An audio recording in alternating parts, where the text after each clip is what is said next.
Hello everyone, my name is Aishwarya Mishra. Welcome back to my YouTube channel radiation technology. अभी तक हमने हमारे previous video में पढ़ रहे थे। हमारा टॉपिक स्टार्ट है BMD, बीम मॉडिफिकेशन डिवाइसेस। ठीक है, बीम मॉडिफिकेशन डिवाइसेस में हमने देख लिया था कि क्या बीम मॉडिफिकेशन डिवाइसेस होती है, इनकी रिक्वायरमेंट क्यों होती है, कितने टाइप के होते हैं। इसका टाइप फर्स्ट था शील्डिंग। ठीक है, शील्डिंग जिसमें हमको शील्ड करनी होती है, आवृत करना होता है किसी पार्ट को रेडिएशन से बचाने के लिए। तो शील्डिंग की भी हम लोगों ने देखा था कि शील्डिंग को हमने डिटेल में पढ़ा है हमारे प्रीवियस वीडियो में। शील्डिंग के हमने टाइप देखे थे, शील्डिंग के भी 4 टाइप बताए थे हमने। ठीक है, shielding block, custom block, independent और एसिमेट्रिकल जो, और मल्टी लीफ कॉलीमीटर। ठीक है, ये मैं आपको सब कुछ बता चुकी हूँ प्रीवियस वीडियो में। बट हमने वहाँ पे पढ़ा था डिटेल में किसको, शील्डिंग ब्लॉक को पढ़ लिया था और कस्टम ब्लॉक को पढ़ लिया था। अब जो डिटेल में हमको पढ़ना है नेक्स्ट, वो आता है एसिमेट्रिकल जॉ या फिर इंडिपेंडेंट जॉ। ठीक है, तो फर्स्टली हम वो स्टार्ट करते हैं इस एसिमेट्रिकल जॉ और independent jaw. Independent or asymmetrical jaws. This beam modification device is used when we want to block off the part of the field without changing the position of isocenter। कि ये beam modification device कब use होती है, जब हम किसी field, कोई भी जो रेडिएशन फील्ड होता है उसके किसी पार्ट को हमें ब्लॉक करना है। ठीक है, किसी रेडिएशन फील्ड के किसी पार्ट को हमें ब्लॉक करना है without changing the position of isocentre, की आइसोसेंटर की पोजिशन को चेंज किए बिना। सो फर्स्ट बात होती है कि व्हाट इज़ आइसोसेंटर। ठीक है, देन व्हाट इज़ आइसोसेंटर, कि जब भी कोई एक ऐसा सेंटर, एक ऐसा बिंदु जहाँ पर जो आपकी गैंट्री होती है, गैंट्री, आपका काउच एंड इसके ऊपर जो कॉलीमीटर होता है, ठीक है, ये तीनों एक ही इस बिंदु पर, एक ऐसा बिंदु जिस पे तीनों रोटेट करते हैं, एक समान एक ही अक्ष पर रोटेट करते हैं, घूर्णन करते हैं, घूमते हैं। ठीक है, उसको कहते हैं हम आइसोसेंटर। ठीक है, आइसो का मतलब समान, सेंटर का मतलब बिंदु। एक ऐसा समान बिंदु, एक ऐसा बिंदु जहाँ पे सभी तीनों चीज़ें, कॉलीमेटर, गैंट्री एंड काउच, तीनों एक ही अक्ष पर घूमते हैं, कि अक्ष पर रोटेट करते हैं, तो इसको हम कहते हैं आइसोसेंटर। ठीक है, जनरली इसको 0 डिग्री माना जाता है।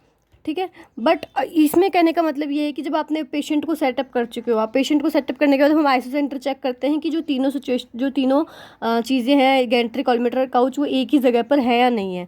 ठीक है, तो पेशेंट को सेट करने के बाद में वो आइसोसेंटर को अपने दोबारा सेट करते हैं।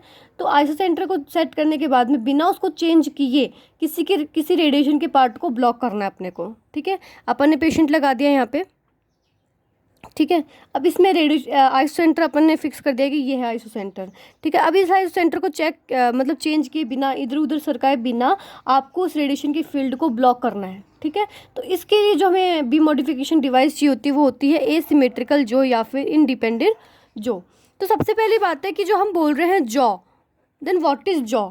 ठीक है, जॉ क्या होता है कि जो हम कॉलीमीटर्स यूज़ करते हैं, हम हमारे आगे की वीडियोज़ में पढ़ेंगे कि व्हाट इज़ कॉलीमीटर, बट आपको मैं अभी थोड़ा सा बता देती हूँ कि व्हाट इज़ कॉलीमीटर। कि कॉलीमीटर एक ऐसी चीज़ होती है, ठीक है, जिसमें दो टाइप के ब्लॉक्स होते हैं। मतलब सबसे पहले तो ये हेड में लगाई जाती है, जो भी रेडिएशन थेरेपी की मशीन होती है उसका जो हेड होता है उसके अंदर हम कॉलीमीटर को लगाते हैं बीम को रेगुलेट करने के लिए। तो आपने देखा होगा, अगर आपने कभी रेडिएशन थेरेपी मशीन देखी है तो उसके अंदर आपको पता चलता है कि जब भी थेरेपी होती है तो वहाँ पर जब रेडिएशन आती है आप उसको एडजस्ट कर सकते हो कि इतने पार्ट में, इतने से इतने पार्ट में। जो पेशेंट आता है उसके ऊपर कुछ मार्क्स ऐसे लगे हुए होते हैं टेलीथेरेपी के अंदर कि आपको इतने से इतने पार्ट में, यानी 5/7 पार्ट में आपको रेडिएशन देनी है।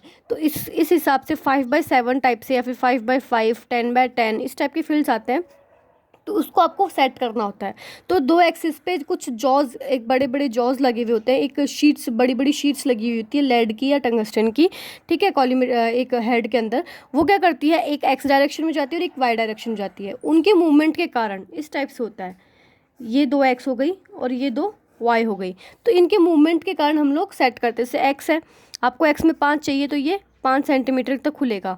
वाई में अगर आपको ये वाई में 5 चाहिए तो 5 सेंटीमीटर तक खुल जाएगा, और अगर एक्स में चाहिए तो ये 5 सेंटीमीटर तक खुल जाएगा। तो ये इस टाइप से कंडीशंस में ऐसे इस टाइप में जुड़े हुए रहते हैं, तो ये इस टाइप से खुल जाते हैं। ठीक है, रेडिएशन फील्ड बना देते हैं। तो ये होता है कॉलीमीटर, मतलब आपके रेडिएशन फील्ड को जो इंडिकेट करता है उसे कहते हैं कॉलीमीटर, जो अपने रेडिएशन को, एक बीम को एक फील्ड देता है। रेडिएशन बीम को फील्ड में कन्वर्ट करता है, वो होता है कॉलीमेटर। इसमें दो टाइप के जो होते हैं, एक्स जो एंड वाई जो, ठीक है। ये दोनों क्या खुलते हैं, एक साथ खुलते हैं। आपने कभी टेलीथेरेपी मशीन में देखा होगा, आपको उनको सेट करना होता है कि कौन सी फील्ड में कितना जो चाहिए, कितना जो रेडिएशन फील्ड चाहिए उसके हिसाब से। अलग अलग केसेस में अलग अलग होता है, ठीक है।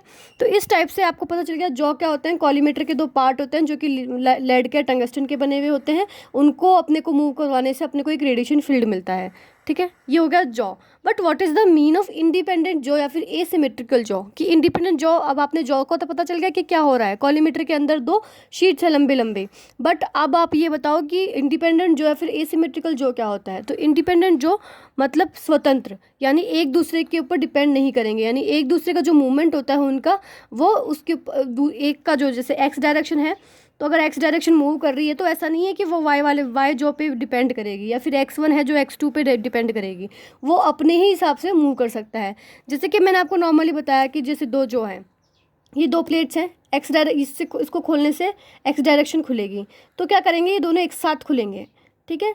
तो ये तो होता है नॉर्मल। बट इंडिपेंडेंट जो में क्या होता है कि अगर ये खुल रहा है तो इस पर कोई फ़र्क नहीं पड़ेगा कि ये खुल सकता है, ये ऐसा कैसा भी रह सकता है, ठीक है। तो इंडिपेंडेंट होते हैं एक दूसरे से, एक दूसरे के मूवमेंट से इनको कोई फ़र्क नहीं पड़ता है, स्वतंत्र होते हैं। तो इसे कहते हैं इंडिपेंडेंट या फिर एसिमेट्रिकल जॉ, ठीक है। अब हमने ये क्यों यूज़ लिया है, क्योंकि जो नॉर्मल जॉज होते हैं उनको अगर अपन खोलते हैं या फिर वो एक दूसरे पर डिपेंड होते हैं तो वो एक ही टाइप का रेडिएशन फील्ड बनाते हैं, रेक्टेंगुलर बना देंगे, ठीक है।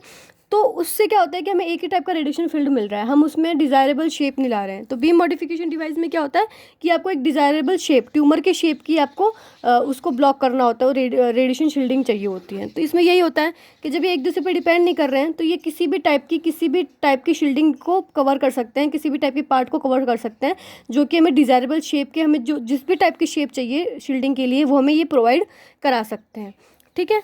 तो अब हम इसको पढ़ते हैं थ्योरिकली।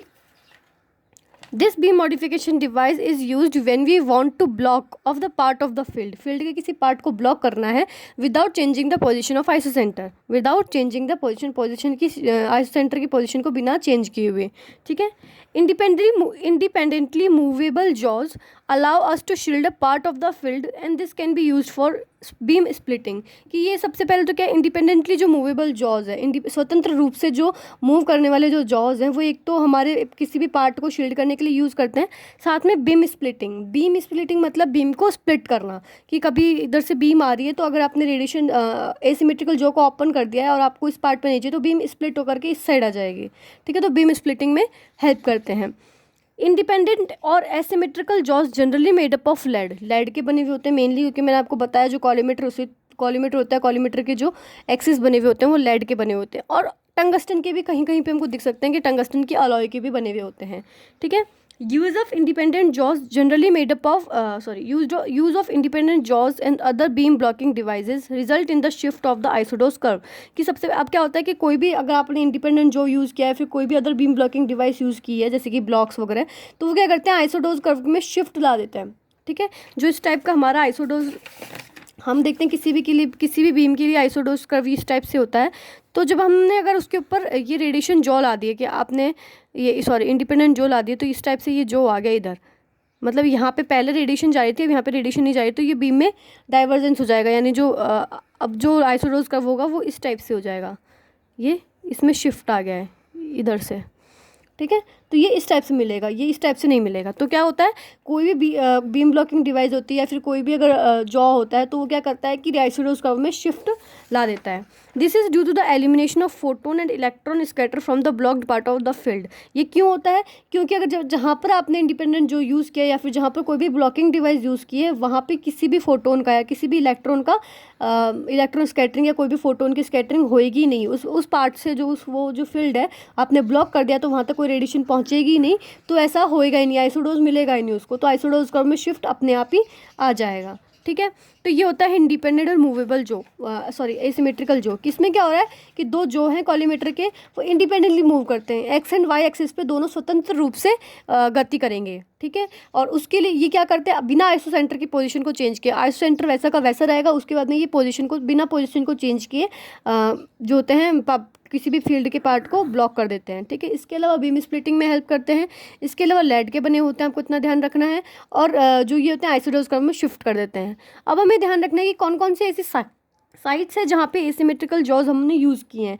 तो मेनली हम यूज़ करते हैं ब्रेस्ट में, हेड एंड नेक में, क्रेनियोस्पाइनल में और प्रोस्टेट में। ब्रेस्ट में हमें यूज़ करना पड़ता है because the asymmetry of the organ, की जो ऑर्गन है ब्रेस्ट है उसकी एसिमेट्री के कारण, क्योंकि वो आपको पता है ब्रेस्ट में सबसे ज़्यादा एसिमेट्री मिलती है, तो इसलिए हमें इसको एसिमेट्रिकल जो को यूज़ करना पड़ता है। हेड एंड नेक में मिलती है, क्रेनियोस्पाइनल में मिलती है एंड प्रोस्टेट ग्लैंड में भी मिलती है। तो इन सब जगह पे क्या यूज़ होता है, इंडिपेंडेंट और एसिमेट्रिकल जो यूज़ होता है।